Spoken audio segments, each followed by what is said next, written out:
Bismillahirrahmanirrahim. Assalamu alaikum. In this video, I will discuss about simplex method.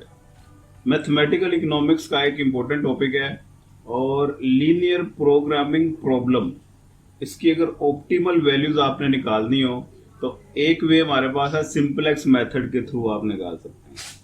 Simplex method में आमतौर पे दो तरह की प्रॉब्लम्स आ सकती हैं। एक तो आपको ऑब्जेक्टिव फंक्शन, जिसे बेसिक फंक्शन भी कहते हैं, वो आपको प्रॉफिट का गिवन हो और उस प्रॉफिट फंक्शन को बेस बनाते हुए आपने अपनी मैक्सिमाइजेशन निकालनी है। प्रॉफिट आपकी मैक्सिमाइज कैसे होती है, कुछ कंस्ट्रेंट दी होंगी, कुछ इसके सब्जेक्टिव फंक्शन होंगे, वो दो कंस्ट्रेंट हो सकती हैं, तीन कंस्ट्रेंट्स हो सकती हैं।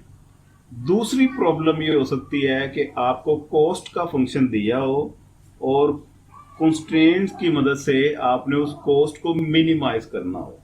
ठीक है, दो प्रॉब्लम्स हो गई, एक मैक्सिमाइजेशन की, एक मिनिमाइजेशन की।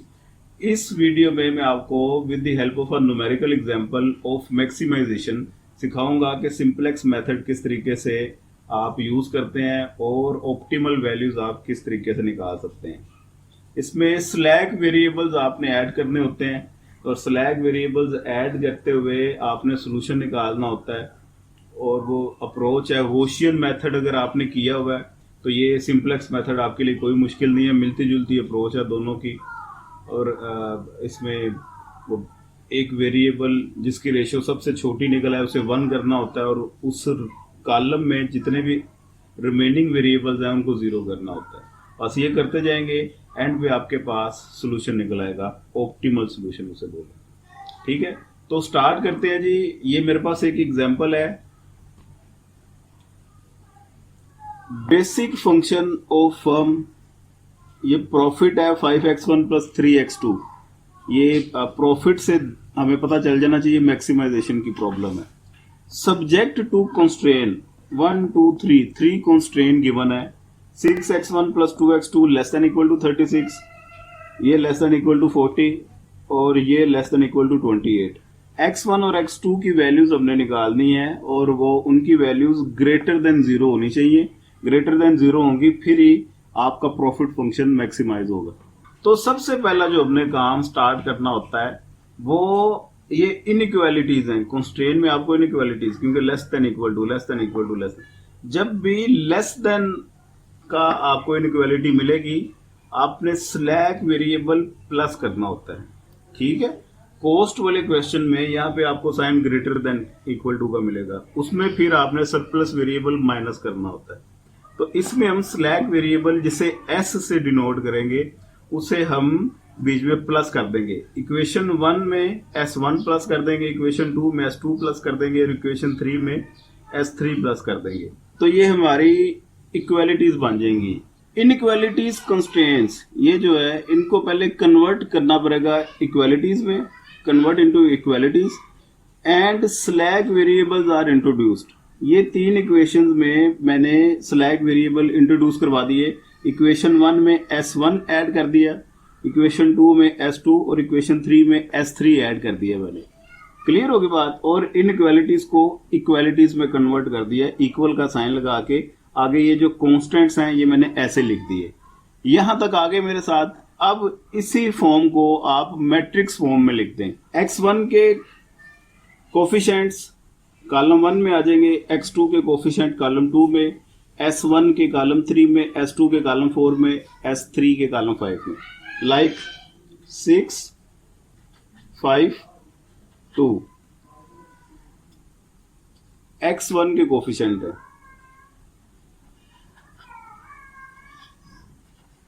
x2 के कोफिशिएंट आ गए। अब s1 1, s2 तो है कोई नहीं 0, s3 भी है कोई नहीं इक्वेशन 1 में 0, s1 इक्वेशन 2 में नहीं है, s2 है उसकी जगह 1 और ये 0। इसी तरह यहाँ पे s3 है तो उसकी जगह 1 आ गया, s1 और s2 नहीं है, ये 0 आ गए। यहाँ पे आएगा आपका वेरिएबल्स का कॉलम। वेरिएबल्स जितने भी वेरिएबल हैं उनको कॉलम की फॉर्म में लिख दें, x1 x2 s1 s2 s3। Total 5 variable है, इसलिए इसके एक रो में एलिमेंट भी 5 हैं, 1 2 3 4 5। ठीक है, तो मैट्रिक्स फॉर्म में इस तरीके से मल्टीप्लीकेशन होती है। इक्वल टू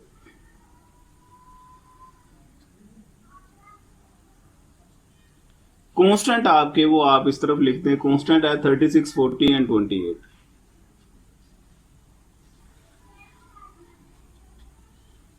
ठीक, ये आपने इसकी मैट्रिक्स फॉर्म कन्वर्ट कर ली।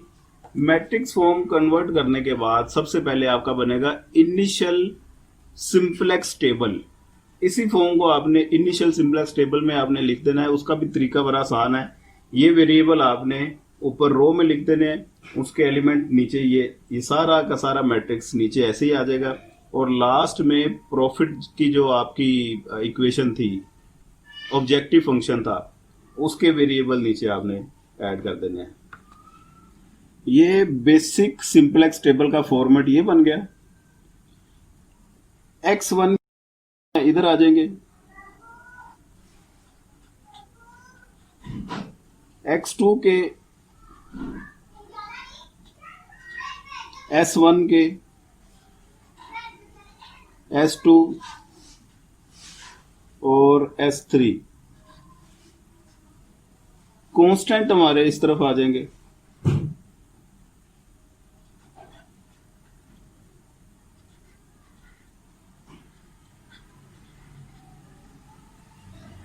क्लियर। लास्ट में ये जो प्रॉफिट फंक्शन था आपका, स्टार्टिंग में क्वेश्चन में गिवन था, इसे आप लिख सकते हैं pi minus 5x1 minus 3x2। तो x1 का कोफिशिएंट -5 है, इधर आ जाएगा।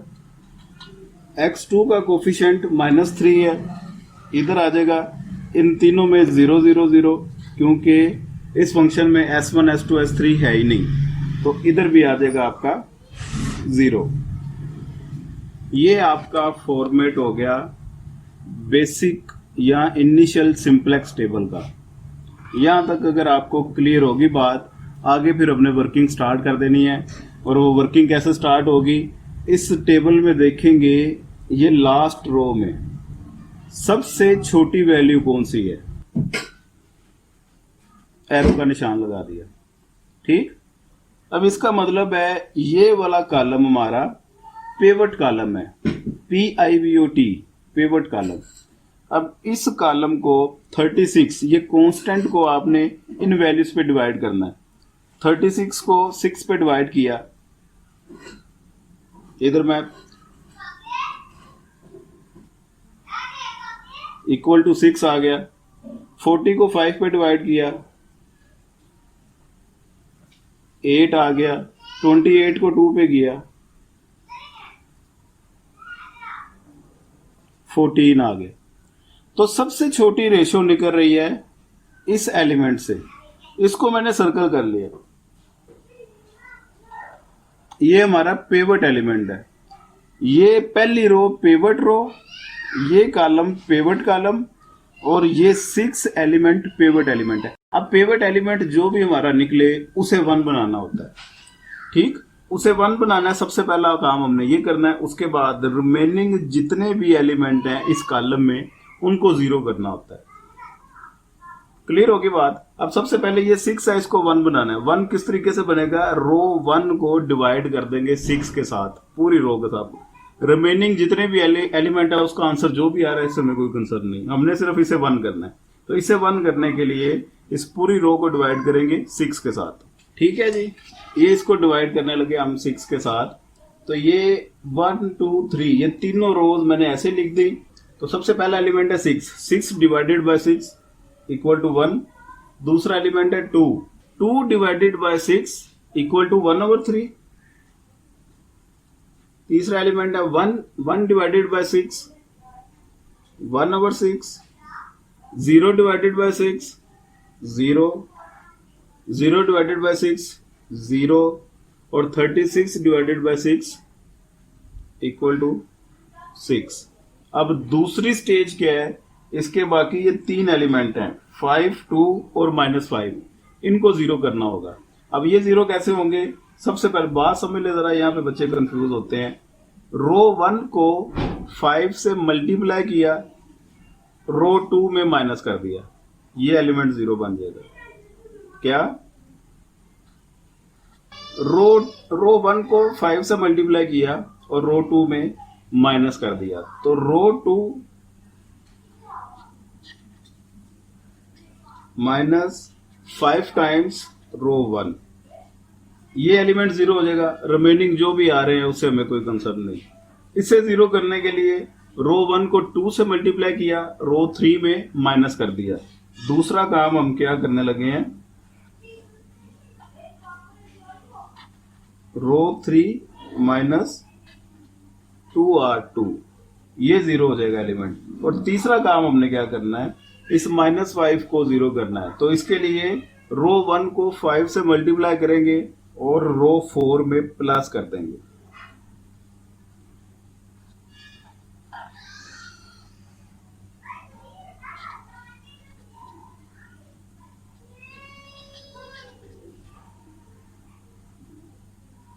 सॉरी, यहां पे रो 1, ये 3 ऑपरेशन मैं करने लगा हूं। ये मैंने नया फॉर्मेट बनाया, पहली रो मैंने ऐसे लिख दी। अब यहाँ पे चेंजिंग होंगी। अब वो चेंजिंग क्या होंगी, पहले मैं आपको रफ फॉर्मूले में मैं समझा देता हूँ ताकि आप कंफ्यूज ना हो इसको करना किस तरीके से है। ये आपने ये वर्किंग रफ फॉर्मूले में करनी है, क्योंकि एक टाइम फिर ऐसा आएगा आपकी प्रैक्टिस हो जाएगी, आप जुबानी पे लिख दिया करेंगे। सबसे पहले मैंने कहा है जी R2 माइनस 5R1, R2 के एलिमेंट मैं सारे ये लिख रहा हूँ, माइनस 5R1, R1 को 5 से मल्टीप्लाई करना है, तो ये आ गया। सबसे पहले इसको मैंने 5 से मल्टीप्लाई किया, इसको 5 से मल्टीप्लाई किया, 5/6 0 0 30। उसके बाद मैंने कहा कि इन दोनों को माइनस कर देना है, R2 माइनस 5R1। माइनस जब भी करेंगे नीचे वाली वैल्यूज के साइन चेंज, ये कैंसिल हो गया, इधर आ गया 0। 5 minus 5/3,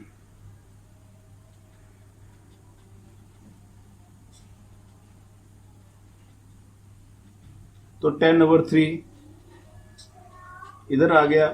0 minus 5/6 minus 5/6, 1 minus 0 1, 0 minus 0 0 और 40 माइनस 30 10।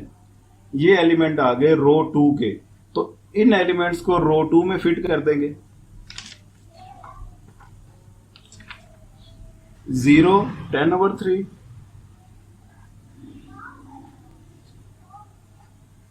माइनस 5/6, 1 0 10। इसी तरह रो 3, आगे क्या वर्किंग करनी है, रो 3 में हमने माइनस करनी है 2R1। तो रो 3 इसके एलिमेंट पहले, ये रो 3 है,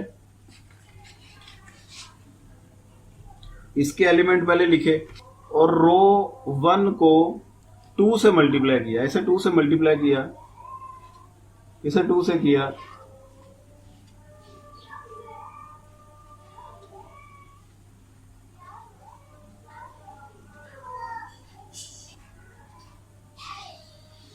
इन दोनों को माइनस किया, नीचे वाली वैल्यूज के साइन चेंज,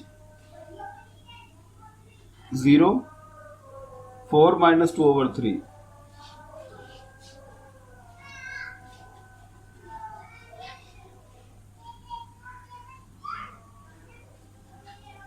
(10/3)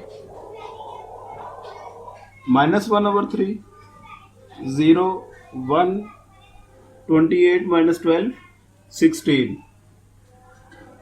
तो ये एलिमेंट R3 की जगह लिख दिए मैंने यहां पे।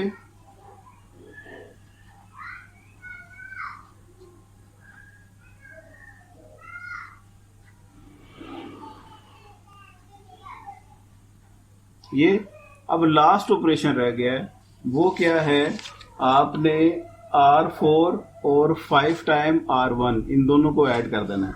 तो R4 के एलिमेंट लिखे सबसे पहले,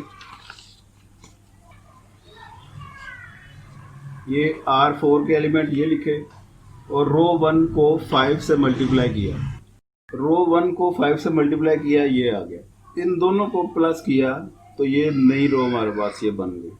तो रो 4 को रिप्लेस कर देंगे इस रो के साथ।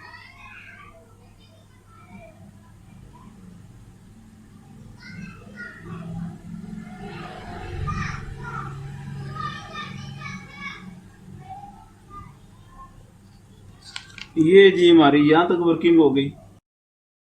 पिवट एलिमेंट निकाला, पिवट एलिमेंट को 1 किया, उसके बाद रिमेनिंग तमाम एलिमेंट को हमने 0 कर दिया।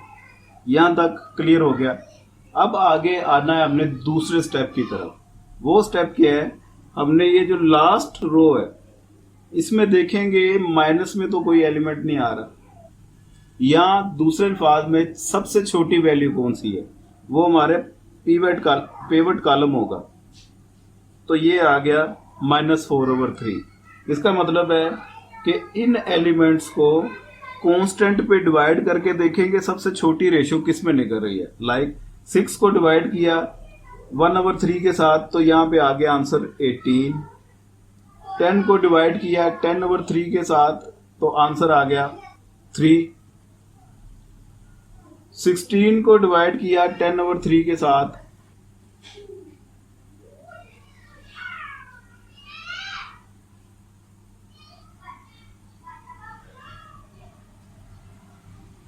(24/5) विच इज 4 पॉइंट समथिंग, 4.9 या 4.8 समथिंग आएगा। तो सबसे छोटी रेशो 3 निकल रही है और ये किस एलिमेंट में आई 10/3। ये सबसे छोटी रेशो बनाता है ये एलिमेंट। इसका मतलब है इस दफा हमारा पिवट एलिमेंट ये है। क्लियर। अब काम वही है, रिपीट होगा वही काम। इस एलिमेंट को 1 करना है और 1 2 3 ये तीनों एलिमेंट को हमने 0 करना है। उसके बाद हमारा निकलेगा सोल्यूशन। तो ये 1 कैसे होगा, रो 2 कंप्लीट को 10/3 से डिवाइड कर दें या 3/10 से मल्टीप्लाई कर दें। मैं 3/10 से मल्टीप्लाई कर रहा हूं रो 2 को जी। तो ये पहली रो, तीसरी रो, चौथी रो ये तो मैंने एज इट लिख दी, इन पे भी कोई ऑपरेशन नहीं लगाया। रो 2 को 3/10 से मल्टीप्लाई किया तो ये 3/10, इसको मल्टीप्लाई जब करेंगे पूरी रो को 3/10 से तो ये एलिमेंट आ गए। यहां तक। अब इन 3 एलिमेंट को 0 करना है। ये 0 कैसे होंगे, रो 2 को पहले 1/3 से मल्टीप्लाई किया, रो 1 में माइनस कर दिया। ये 0 कैसे होगा, रो 1 को 10/3 से मल्टीप्लाई किया और रो 3 में माइनस कर दिया। ये 0 कैसे होगा, रो 2 को 4/3 से मल्टीप्लाई किया और रो 4 में प्लस कर दिया। दैट इज ये 3 ऑपरेशन अब हम करने लगे। रो 2 को 1/3 से मल्टीप्लाई करके रो 1 में माइनस कर दिया। रो 2 को 10/3 से मल्टीप्लाई करके रो 3 में माइनस कर दिया और रो 2 को 4/3 से मल्टीप्लाई करके रो 4 में प्लस कर दिया। तो वो तमाम एलिमेंट 0 हो जाएंगे। किस तरह भी देख लेते हैं।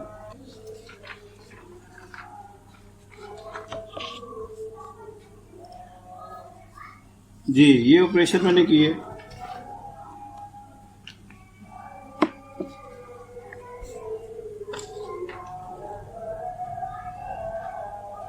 इसको जब 1/3 से मल्टीप्लाई करके -1/3 इसमें माइनस किया R1 में तो ये एलिमेंट आए।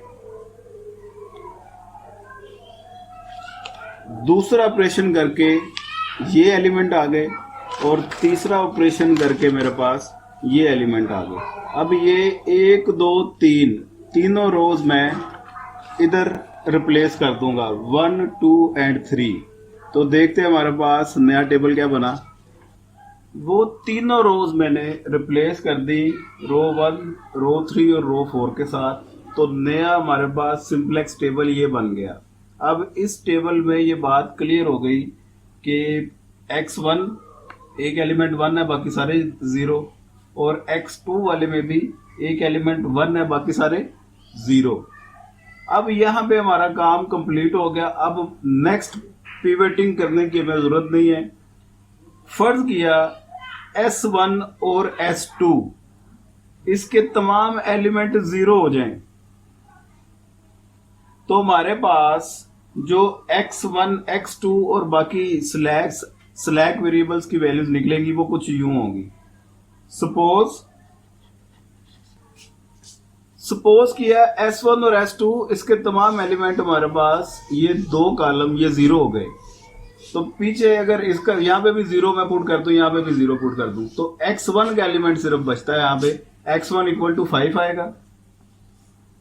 इधर से x2 बचता है सिर्फ, बाकी सारे तो 0 है, तो x2 इक्वल टू 3 आ गया। इसमें सिर्फ S1 बचता है, बाकी सारे 0 हैं, तो S3 बचता है, बाकी सारे 0 हैं, तो S3 इक्वल टू 6 आ गया। और लास्ट में ये जो एलिमेंट है ये होती है हमारी प्रॉफिट। तो प्रॉफिट को मैक्सिमाइज करना होता है, तो मैक्सिमाइज करके प्रॉफिट आ गई हमारे पास 34। तो ये क्वेश्चन था सिंपलेक्स मेथड के थ्रू आपने मैक्सिमाइज कर दी अपनी प्रॉफिट को। लास्ट वाला जो एलिमेंट होता है ये आपका मैक्सिमम प्रॉफिट का होता है। यहां तक आपका काम कंप्लीट हो गया। ये था आपका सिंपलेक्स स्टेप टेबल। उम्मीद है ये वीडियो आपको पसंद आई होगी और ये कॉन्सेप्ट आपको समझ भी लग गया होगा। और नेक्स्ट वीडियो में इसकी मैं कोई दूसरी कोशिश करता हूँ, एग्जाम्पल दूं। बहरहाल उसके बाद अगला जो ऑब्जेक्टिव है वो मिनिमाइजेशन का आपको क्लियर करना है। पाकिस्तान जिंदाबाद।